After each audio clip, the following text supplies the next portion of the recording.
What is going on, everybody? Welcome back to the We Want Florida podcast. 16 games into the season. The Panthers are 8-7-1, 17 points. Lots of injuries to go over. We have the 4-game road trip out west. Lots of late nights watching these games. I didn't make it through a few of them. I'm sure you guys probably didn't make it through them either. Not a shot. But we got through the road trip, 4 points. Um, I actually want to go first because I know that I said last episode that I wanted more than 4 points, and I did. I thought that if we came out of this road trip with only 4 points, it was not good. I would like to, I don't want to say take back that statement because I still stand by what I said that I wish I think we could have got more than 4 points, but the way that they played on this road trip almost says that they deserved more than 4 points. So obviously the first night was out in Anaheim against the Ducks, who are on fire. I think they are the second best team points wise, record wise in the league right now. So before we get into specific games, just go ahead. How'd you guys feel about the road trip? You guys both said that you were okay if we came out with 4 points. So we did. Overall take on the road trip. Yeah, no, I, 4 points is fine, and 4 points is fine with me, and especially with considering the teams that we played and we got the points against. That's a big point for me. Is came back and beat Vegas again, and we know Vegas is. I mean, I would say that, I know the Ducks have caught fire and everything, and I'm the first one to love on the Ducks and everything, but I would say that they're the best team that we faced on the road trip. I think so, hands down. And the Kings, they're no slouches either. So yeah, those are quality wins. And San Jose, they're hot right now. Celebrini's, I mean, he's playing out of his mind. So, they caught fire. Whatever, I'm not worried about it. But the quality wins that we had over the teams that were, considered really good, that's impressive. Yeah, I mean, basically said it right there. Like, this is a tough road trip, like we said. Now, I said I would be okay with 4 points, just like Joe did, and then Nate, you didn't think the same. But four or 3 games in California, 1 game in Vegas, long flight against some really good teams, except for San Jose, which end up losing too. But um, overall, not gonna complain about a 2-2 West Coast road trip. Um, Obviously, you would want 5, 6, maybe 7 points on. He walked I it. didn't, Yes. I didn't even mean to do that, but um, on this road trip. But overall, I'll take it. And I actually was completely backwards. The two teams that I thought if we were going to take 4 points, the two teams that I thought we were going to Yeah. beat, we lost to, and the two teams that I Right. thought we'd lose to, we beat. Mhm. So obviously, just injury wise, we saw Gadjevich. We heard the news on him. His injury was before the road trip, though. I think that was against Vegas last time, which was a few weeks ago. Had that upper body injury, estimated about 3 months there. We saw Uvis Balinskis out of the lineup. We saw Sabrango come in, who has looked very good. Young defenseman.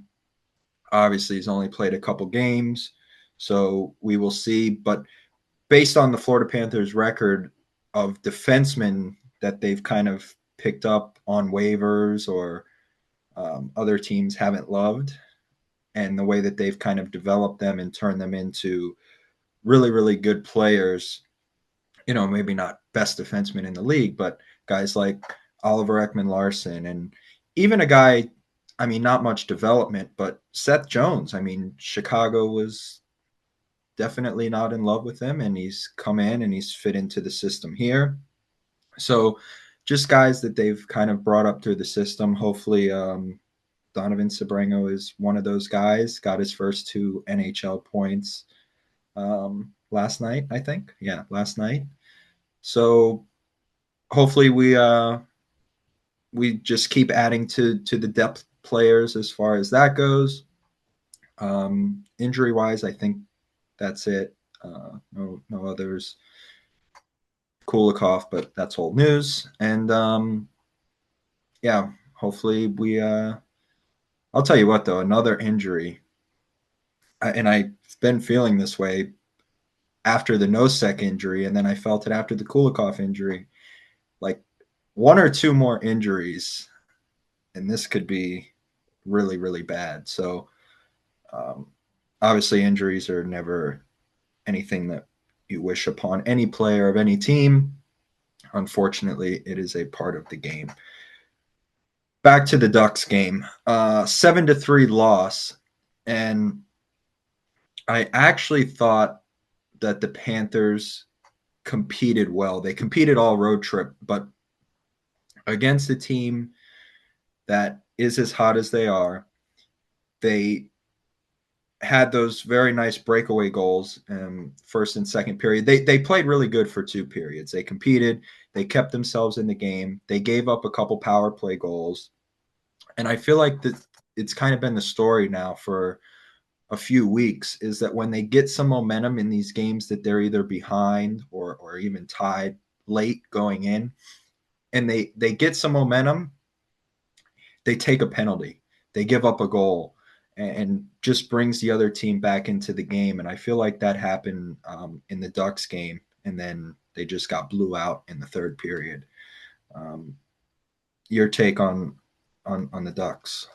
Yeah, man, the Ducks are playing incredible hockey right now, and for this game specifically, Cutter Gauthier, with the hat trick, a part of the Ducks' young talent from Carlson, him, like McTavish, Konechny, Lacombe, and all these players that they have. They're a special team right now. And this game, look, Panthers were up 3-2, and it just fell apart in the third period. Like they competed well. The first two periods, I liked how the game looked, and they were right in it. And then just a rough third period to a good team on the road. So it's unfortunate, but with how these Ducks look right now, it's gonna be tough to beat a team like that. When they got like I said in the last podcast, they have a mixture of young talent to veterans, which is like exactly what you want. They have those a couple guys that have been there for a while, like Chris Kreider and Frank Vetrano, and they have all this young talent.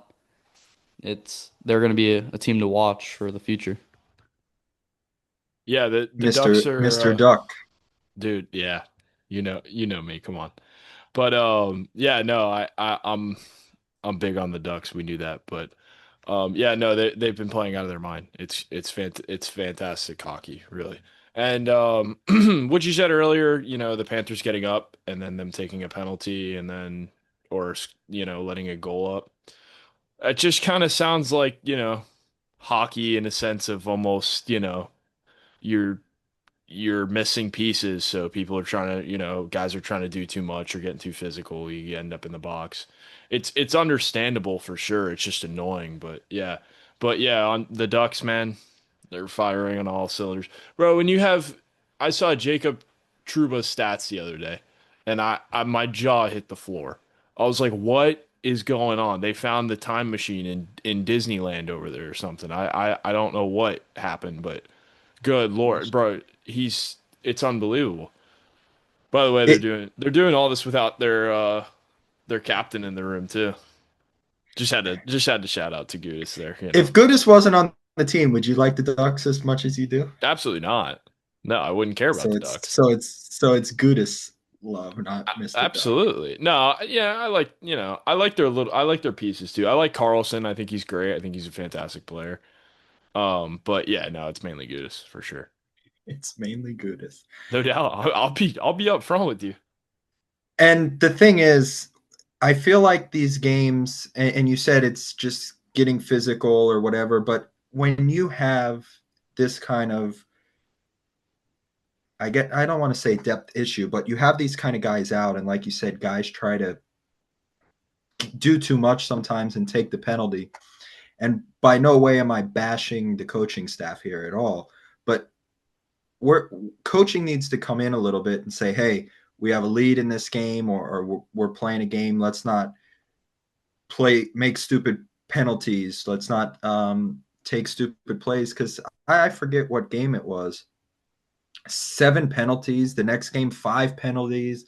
Like if they have 3 penalties, it's fantastic. And I just think that it's too much. Now, don't take me wrong, they have been drawing a lot of penalties also, but the power play has been just as atrocious as the penalty kill almost. And no, more atrocious. The penalty kill has almost been as atrocious as the power play. Um, but overall, decent night. Obviously, Bob had 25 saves, 32 shots. Panthers didn't get the puck to the net a ton against the Ducks, only 21 shots. And we'll get to that in these later games. And I felt that it really changed towards the end of the road trip. But moving on to the Kings, 5-2 win. Um, the Kings are actually, I don't know, I feel like they're a strange team. You have guys like Kopitar, you have guys like Kempe, and they're just weird to me. Like one day they'll come out and they're fast, they look really really good, and then the next day it's just kind of like It's like they run into blah. the Oilers, or that's what they play like. I guess so. Connor McDavid goal last night. My goodness. If you guys did, if anybody watching didn't see that, it's one of the better goals that I've seen in quite some time. Definitely Nice the best. spin move. Definitely the best goal this year for sure. Yeah, it's highlight reel worthy.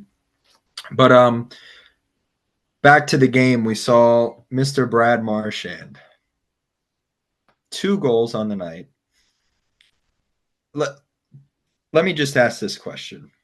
If it wasn't for Brad Marchand on this team right now, where would they be? I think this is like a repeat of, I think it's been like 3 podcasts in a row that you've asked this question, which brings up a point that I've never asked this question. no, you I've definitely thought have. about asking the question. Where No, would we be? I know you've asked it 100%.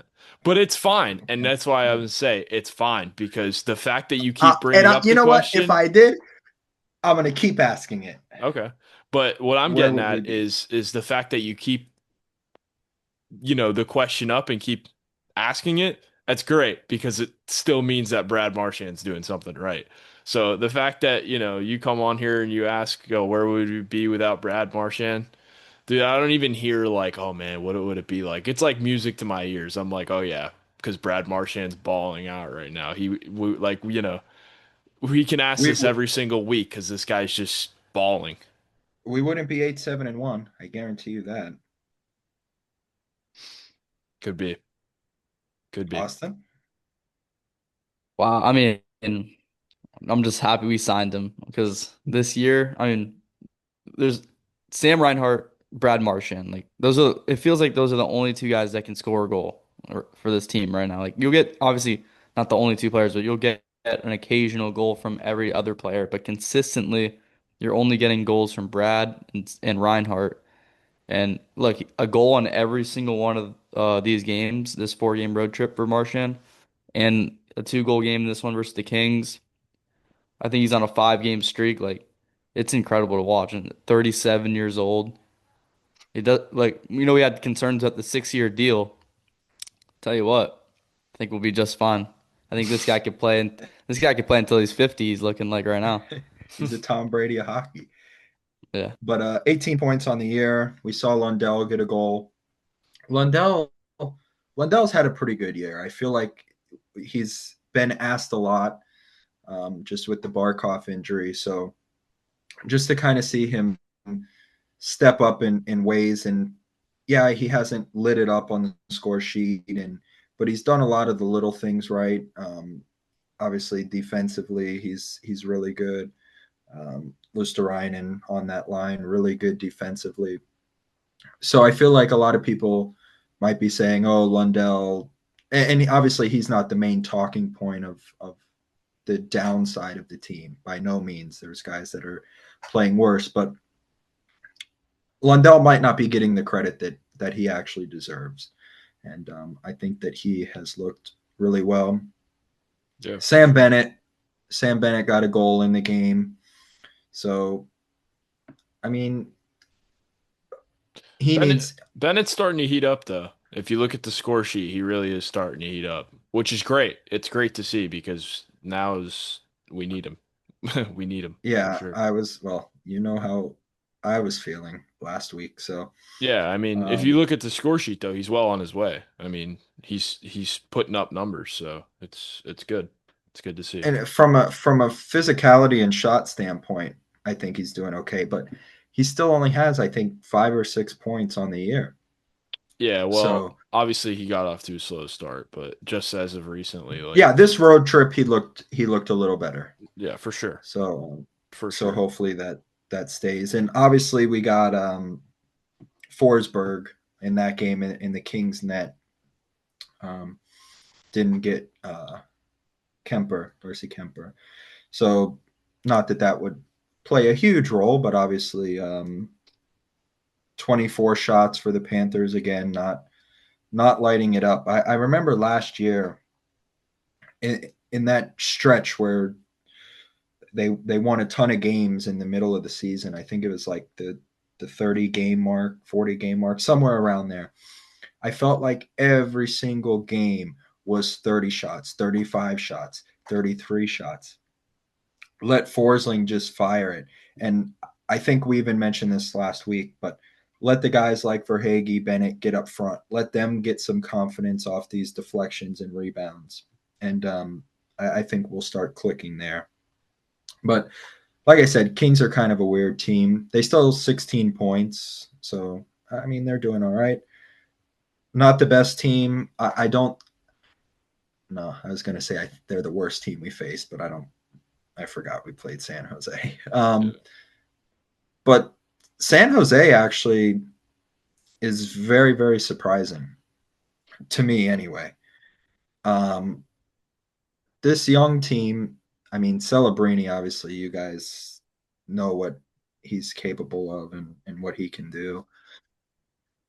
He's on a different level. That's no doubt about that.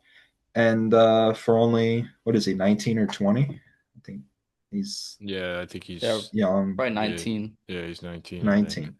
19. Yeah. He had a goal. I felt like outside of the first period, the Panthers, dominated this game. They had opportunity after opportunity after opportunity in the second and third on the power play, on 5-on-5 hockey, and the Sharks goalie just had a night. Um, Askarov, yeah, Yeah. Askarov was in net, and 37 out of 38 saves, I think it was. So when you have a night like that and you got pucks to the net, I think they could have easily have gotten a point out of that game, whether it was because it was 2-1, and I think it was an empty net goal, actually. Yeah. Yeah, it was. It was an empty net goal.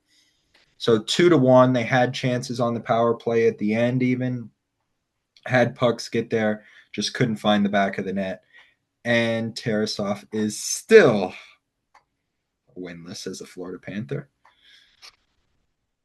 Uh, what is it going to take? I mean, The his moon, the offensive stars, and the sun to align. I don't is know. that a To solar make another eclipse? baseball reference, it just feels like he's that starting pitcher that dominates, but he gets no run support.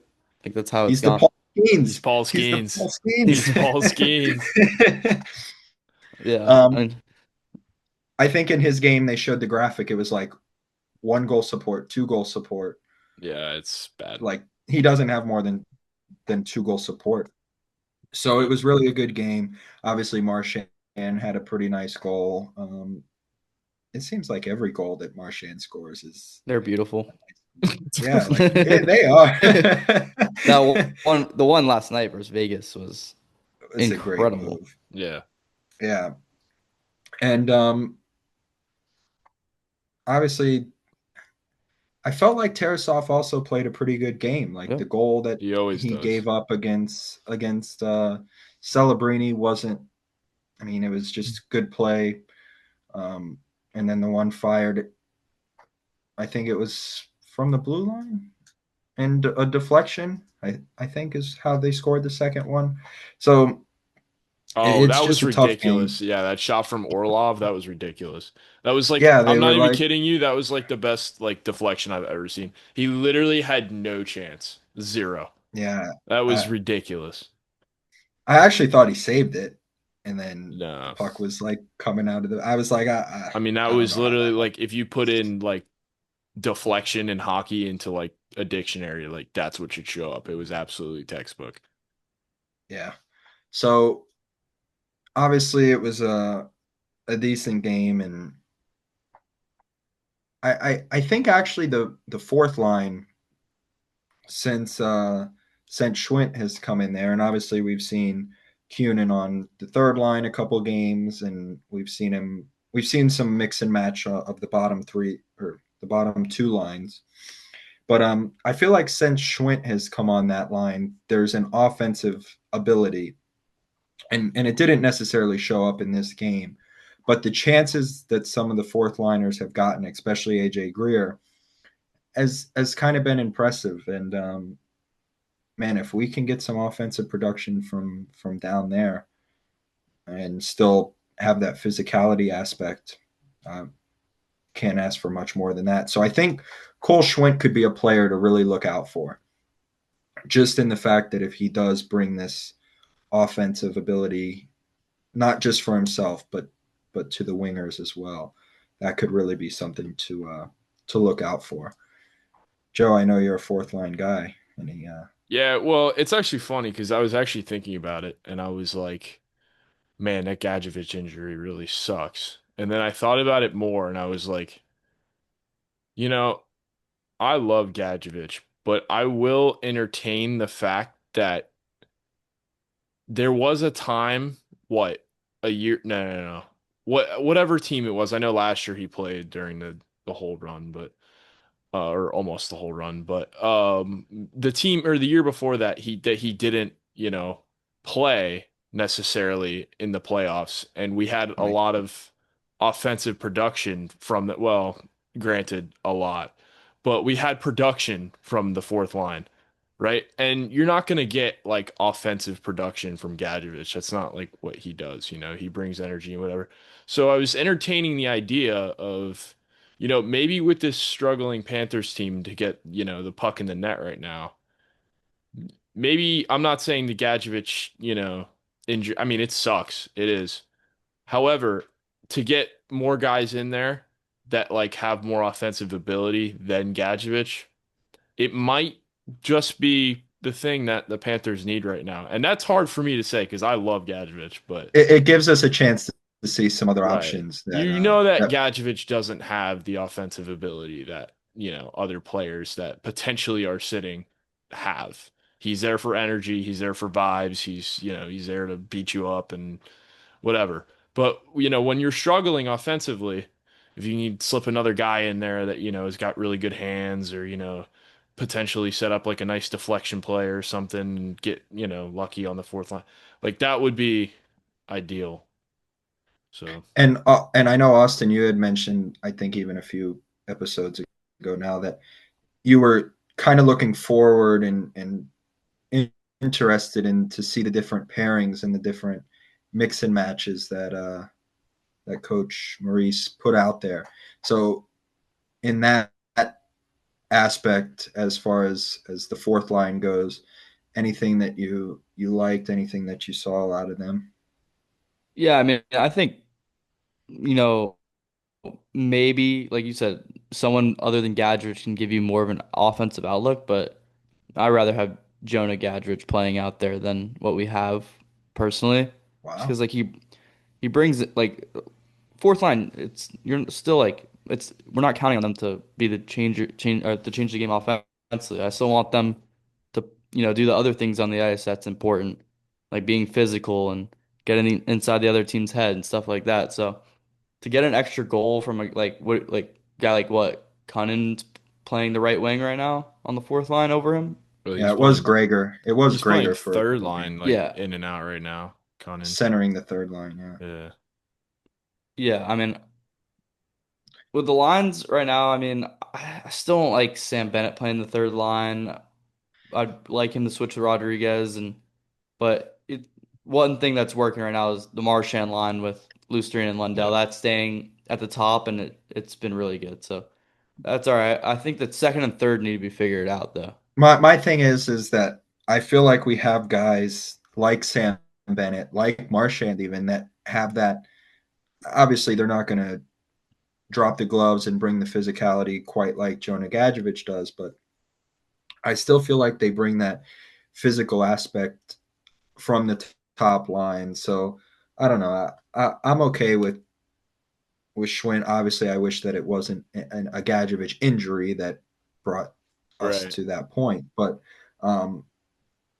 because now we're kind of stuck with what we have. We don't have the option to go back to him for a few months. But I think I'm going to be interested to see what comes out of that fourth line in this coming homestand.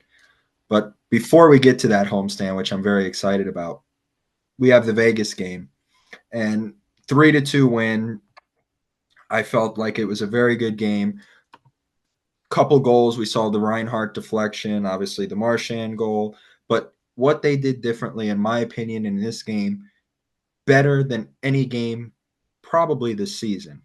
I it's just off the flyer, but probably better than any game this season was just shoot the puck from the point, shoot the puck from just almost anywhere. They've had quite a few shots blocked, but just get the puck going in the direction of the net.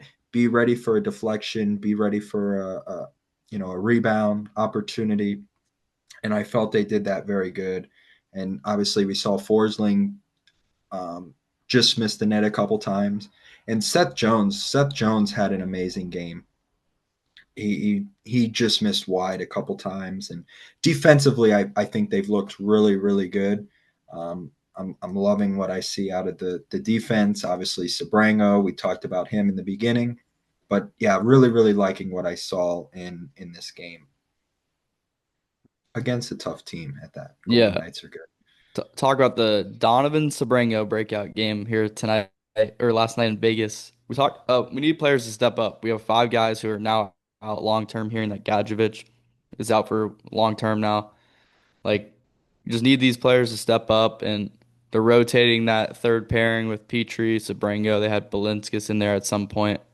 But I really like what I'm seeing from Donovan Sabrango, and he gets 2 points, 2 assists versus Vegas last night. And like we said earlier, Brad Marchand, what a goal that was on the backhand to the top shelf. And then a good power play. They were moving it really well in that power play. Lundell's moving it well to Marchand and then gets it to Jones at the point, and Reinhardt was able to deflect that one in. That was a nice deflection by Reinhardt. I feel like if you can get the puck to the, like you say it all the time, Nate, if you can get to the puck to the net, Sam Reinhart can do great things with it.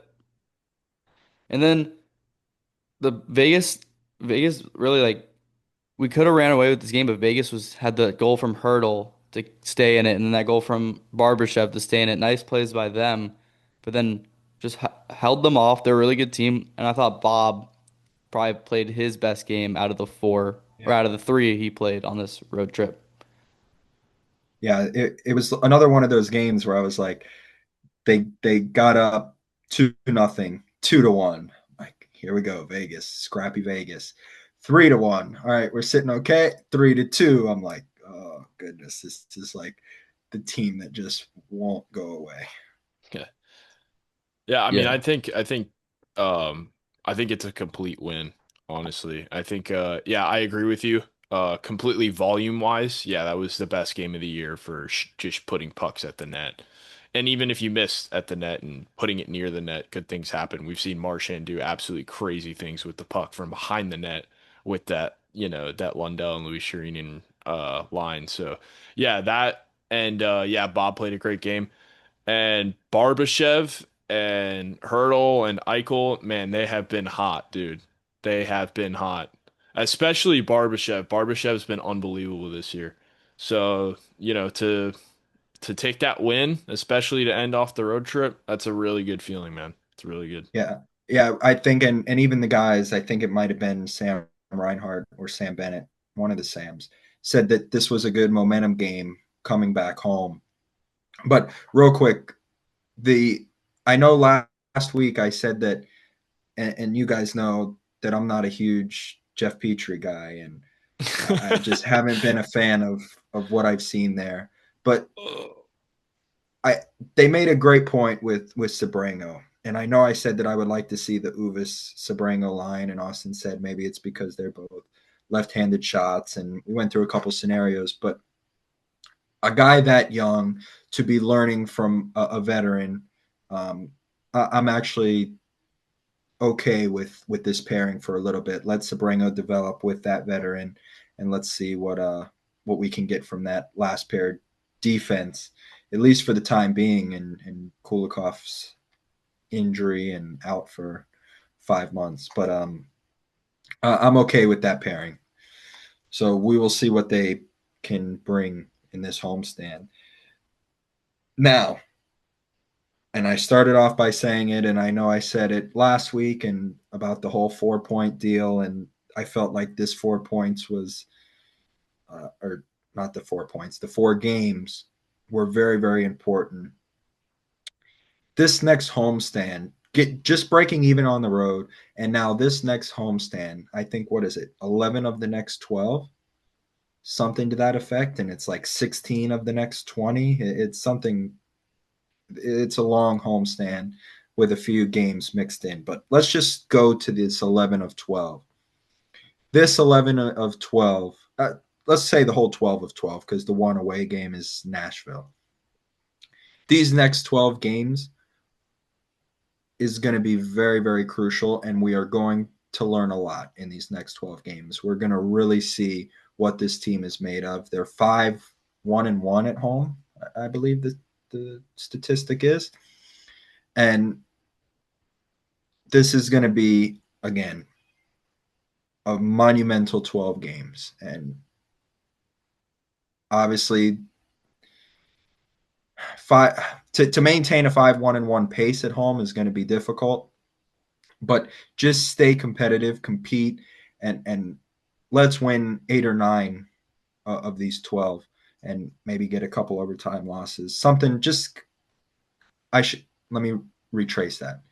Let's win 6 to 8 of these games and let's get points in 9 or 10. That's how I feel about that. And big homestand. Again, I'm going to say it one more time. We are going to learn a lot in these next 12 games. Yeah. I mean, we've been riding the it's early train for a while now, especially me. I know I've said that a bunch of times. It's early. This is officially where it's not early anymore. To me, this is where we go. I think this is We're a fifth of the season in. yeah, I think this is where it's time where we'll find out, like you said, we'll find out what the Panthers are gonna be this season with this homestand coming up. It's time to roll. It's time to get some points on the board to be hopefully not in a situation where we're fighting every game at the end of the year, like with a banged up roster like we have. So I think this is the real test to see what kind of team this is going to be this year. So in my opinion, it's time to roll. No more, oh, it's still early. Like we'll see. They're figuring things out. It's go time. Yeah. No, I agree totally. Um, so one more thing, not commenting on the games or anything because I completely agree with what you guys said. What do you guys think like your ideal second line would look like? Because I was sitting here thinking about it like as soon as Austin said like Sam Bennett shouldn't be playing in the third line. So obviously, I think unanimously, I think Bennett should center the second line at least. Well, yeah, I mean, I think what's my I think that the Lundell, Lusterin, and Martian line, I'd actually rather have that be the second line. Yeah, so they have Bennett playing the third line right now, and it's just like I think you have to get the most out of the players you're paying you know, to be those players. So, I think with his experience and Rodriguez, who hasn't played center for the Panthers until this season with all the injuries, I'd like him to be the third line center. And look, like I remember I said sometime last year, you were gonna live and die on Sergei Bobrovsky and net. Well, I think we have to live and die on our best players this year. So Sam Bennett at the top, Verhaeghe at the top, Reinhardt at the top, with then the Lundell, Lusterinen, Marchand line, and then I'd like Rodriguez, Sam Miskevich, and Boqvist. And obviously, lines change all the time. So, but if something were to work, that's what I hope. And if it doesn't, then you scratch it. And I mean, I agree. I think that that's like the ideal combination. I would like to see what a Boqvist, Bennett, Reinhardt line looks like. And Fast. just because of the way that kind of Verhage is, I don't even want to say because he's not slouching like below a Boqvist or anything like that. That's not the point. But and I'm not saying Boqvist is a better player than Verhage either. But I would just kind of like to see what that speed could and youth and again it make sounding like I'm saying Verhage's not fast and Verhage's not young or anything like that, but just what that Boqvist speed and agility could bring to that line. I would like to see that. So that's where I stand. I would just go Mackey at that point then. No? No, you could. I was just thinking like because then it. Well, I guess Boqvist could play the right side. I was just thinking like as far as the Reinhardt and Mackey both are Yeah, right-handed I shots. Oh wouldn't yeah, mind. true. Yeah, I wouldn't Yeah, mind yeah, yeah. I wouldn't want Mackey or Jesper on the first line over Verhage. Put Verhage on the third, but I'd like to Yeah, see Reinhardt and Bennett play together on the first line. Sure. yeah, I'm good with that. And another thing is, I and I know that Austin, you just brought it up, living and dying on Bobrovsky last year, and they've kind of almost lived and died on him a little bit so far this year. He's played 75% of the games. And obviously we haven't seen like a lack of production from him as far as he's getting tired or anything. But I would like to see Tarasov get a few more chances. And he's going to get them as the season comes. I'm not Yeah. saying that he's done, but I would like to see in this homestand him play a little more than once every 4 or 5 games. Yeah, I just think it's Bob. Like it's his job, and whenever he needs a rest game, you give it to your backup. Like we don't have a Spencer Knight type guy anymore. Like I'm not saying Tarasov's been bad, but the backup. Why am I forgetting the name? Vanacek last year. Like guys like that, I think. Like if we still had Knight, I'd like to see him mix in more. But with guys like unproven backups, I still want it to be Bob's net.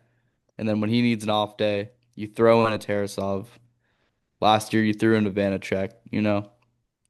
But I don't know. I don't know. I'd like to just see the mix and let's see what kind of what we've got. I mean, it's tough. Obviously, we're getting him in small doses, so it's kind of tough to see what he's really made of. I mean, obviously they know kind of what he's got and his strengths and weaknesses, but let's see him in the games and just kind of see what kind of backup goalie we've got, and maybe they just haven't discovered something that more playing time would discover. I don't know what that is. I'm not claiming to know what that is, but um, I would like to see that, and I don't know. Let's mix and match a little bit all the way around. And just kind of one more thing before we wrap up. We talked about briefly the power play, but besides that power play last night against Vegas, the power play has been pretty bad. Um, and I don't understand it because you have Brad Marchand, Lundell, and Reinhardt on the first power play unit with, I guess it's been Verhage out there, a mix of Verhage. Um, and I think Mackey might be the second. But I think they've kind of mixed and matched that up a little bit. When you have those three guys, Lundell, Reinhardt, and Marchand, I don't get it how you can't get it done on the power play. It doesn't make sense to me. Yeah, I don't know the exact stats behind this, but it feels like the opening face off, like when you win that face off, you get it, your power play set up, everyone's in position, and when you don't, the other team clears it right away, and you're scrambling trying to get in the position to enter the zone. That's always when a power play struggles, and I don't have the exact numbers on it, but it always feels like they're just chasing the puck. You know what I mean? Yeah, and obviously Lundell has been decent on the face off, but and I agree with what you're saying. I Yeah. definitely do. And then it's also just a lack of just like making, instinct shoot, pass. It's just a little hesitation there that you just want to clean up. Yeah. I'm not making up an excuses for like the players or the players or the coaches or anything, but ever since Paul Maurice got here, or I mean most of the players, the power play has been centered around Sasha Barkov, the absolute monster That's of true. dishing out passes here. Yeah, they should be able to get around it, but I feel like the kind of in your mind where you okay, see puck shoot puck. I feel like that's not really there because they're waiting for the perfect dish from Sasha Barkov, and you're not going to get that because he's irreplaceable. Lundell is doing Yeah. a fine job, but yeah, it's kind of it's a mindset change for sure because you're not going to get that pretty pass that you're going to get Yeah, from and it's Barkov all the time. that's one thing, and it's with Kachuk also out because I love what Kachuk does in the power play. 'Cause he's your guy. He moves the puck from behind the net to wherever he moves in. He's so quick with his hands, and then he can make a play in front of the net, like I said, with his hands deflecting or just making a little quick play to get inside, going around. But what it affects also is our best power play guy, Sam Reinhart, is he's not in the position with like he's always in great position with Barkov and Kachuk, and they can get him the puck. But those guys that are playing in for Barkov and Kachuk are not getting Reinhardt the puck in the open spot to shoot it. And it's also you got to think the other teams are putting a lot of focus on Reinhardt and putting a bunch of bodies around him, so he can't shoot on the power play. Right. Yeah, and that's a good point. And I actually saw that a few times against Vegas. Reinhardt in his money spot, and they tried to feed it. Yeah, they And try that play from the center to down low, right over the middle to Reinhardt, and he gets a shot on. Vegas was all over it. Yeah. yeah, that's true. But hopefully, again, when you have guys, and I feel like again that goes back to if those little setups not working, let's still blast it from the point and let them try to get a rebound opportunity up front. And like Sure. we said, we saw that against Vegas. So hopefully that will get the power play going as well. So we'll see. I think just my point on it is when you have guys of that caliber, I feel like we should still be able to get it done a little more productively than what we have been. Sure.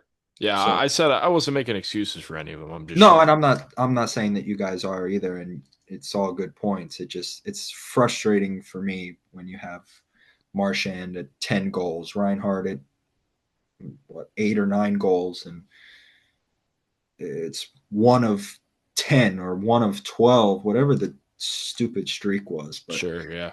it Yeah. it's just it sucks and it's frustrating. Oh But yeah. I like again, and this goes back. This 12 games will tell us a lot about the power play also. Hopefully they clean up taking the penalties. I think that's a key to the homestand. Stay out of the box. These games where it's five. The one game I think they had 8 penalties. This goes back uh, more than just on the homestand. But when you have that long of a streak, it's frustrating to me. But again, we said it multiple times. This next 12 games, I think, is huge. The time is now. Excuses are done. Obviously, injuries they hurt. They happen. It's time to really get going. And I'm excited.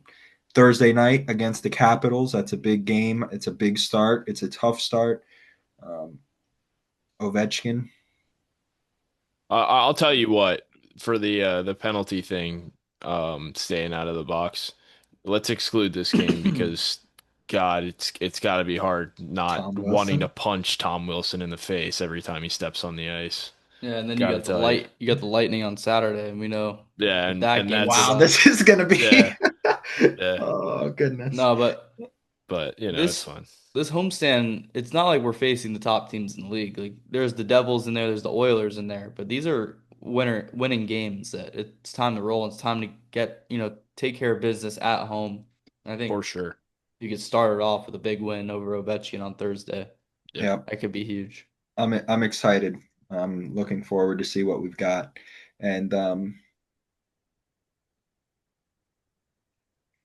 yeah. we'll we What's got a up? week.